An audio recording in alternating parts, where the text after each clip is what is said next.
ఎన్నికల తర్వాత మనమందరం కూడా మొదటిసారిగా కలుసుకొని అందరినీ కూడా అభినందించుకున్నాం. నిజంగా కూడా సంతోషమైన విషయం.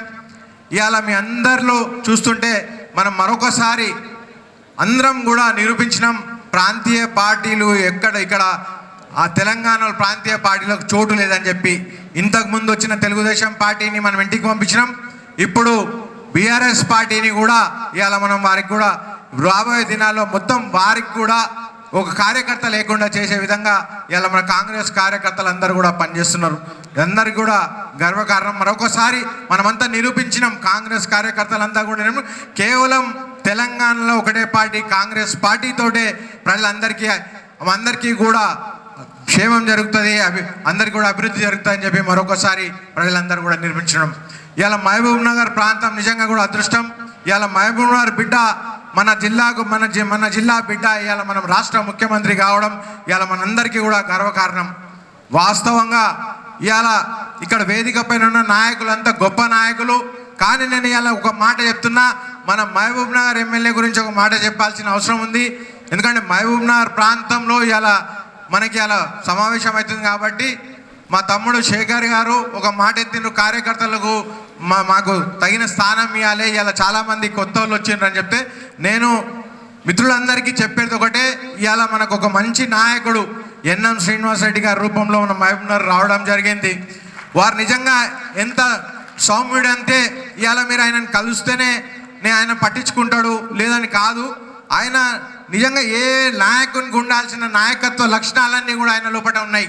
ఇవాళ మీరు కలిసినా కలవకపోయినా, ఎవరు పని చేసినా పని చేయకపోయినా, ఎవరికి ఏ స్థానం తక్కాలో ఆ స్థానం కలిగించే నాయకుడు ఎన్ఎం శ్రీనివాస్ రెడ్డి గారు. మీరు ఆయనతోటి పర్సనల్గా మీకు ఆయన విభేదాలు ఉండొచ్చు, కానీ ఆయన పర్సనల్ విభేదాలను ఎప్పుడు కూడా మనసులో పెట్టుకోడు.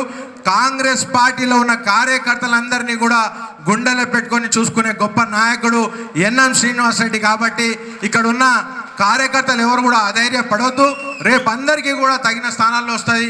ఇవాళ మన కాంగ్రెస్ మేనిఫెస్టోలో 42% రిజర్వేషన్లు కలిగిస్తామని చెప్పి కూడా లోకల్ పార్టీస్లో 42% రిజర్వేషన్ కలిగిస్తామని కూడా మనం వాగ్దానం చేయడం జరిగింది. కాబట్టి ఇక్కడ ఉన్న చాలామంది నాయకులకు అవకాశాలు వస్తాయి, మీరు అందరూ కూడా సిద్ధం కావాలని చెప్పి కూడా ఈ వేదిక ద్వారా చెప్తున్నాను. ఇలా ఏ విధంగా ఉంటుందో వాళ్ళిద్దరిని కలిపితే ఒక నాయకత్వం ఏ విధంగా ఉంటుందో అంత గొప్ప నాయకుడు మన వంశీచంద్ర రెడ్డి గారు.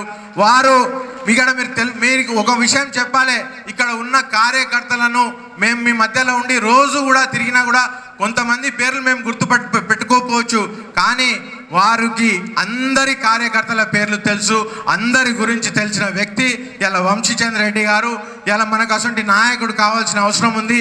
ఇలా పార్లమెంట్లో ఇలా మనం చూసినాం, ఇలా మనం పార్లమెంట్ అంటే ఇలా మనకున్న పార్లమెంట్ సభ్యుడు ఉన్నాడో ఎప్పుడు కూడా మన మహబూబ్ నగర్ నుంచి మాట్లాడాడు.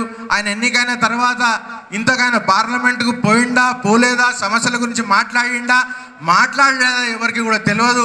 అసొంటి నాయకులు కాదు మనకు కావాల్సింది. మహబూబ్ నగర్లో కేంద్ర సహకారం ఉంటేనే, రాష్ట్ర సహకారం కేంద్ర సహకారం ఉంటేనే ఎన్నో మనం అంతా కూడా డెవలప్ చేసుకునే అవకాశాలు ఉంటాయి. కాబట్టి కేంద్రంలో ఒక మంచి నాయకుడు ఉంటే మన మహబూబ్ నగర్ ప్రాంతం మంచిగా డెవలప్ అవుతుంది.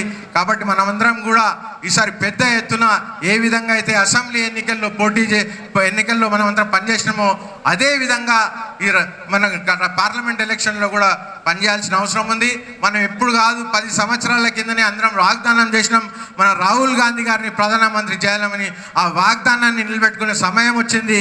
కాబట్టి మనమందరం కూడా మరొకసారి ప్రతిజ్ఞ చేసి మన రాహుల్ గాంధీ గారిని ప్రధానమంత్రి చేసే విధంగా మనమందరం కూడా ప్రయత్నం చేసి కష్టపడి రాహుల్ గాంధీ గారిని ప్రధానమంత్రి చేసి మన వంశీచంద్ర రెడ్డి గారిని ఇక్కడ నుంచి పార్లమెంట్కు పంపించేందుకు అందరం కూడా వాగ్దానం చేసి కష్టపడి పనిచేద్దామని నాకు ఈ అవకాశం కలిగించిన వేదికకు కృతజ్ఞతతో ముగిస్తున్నాను.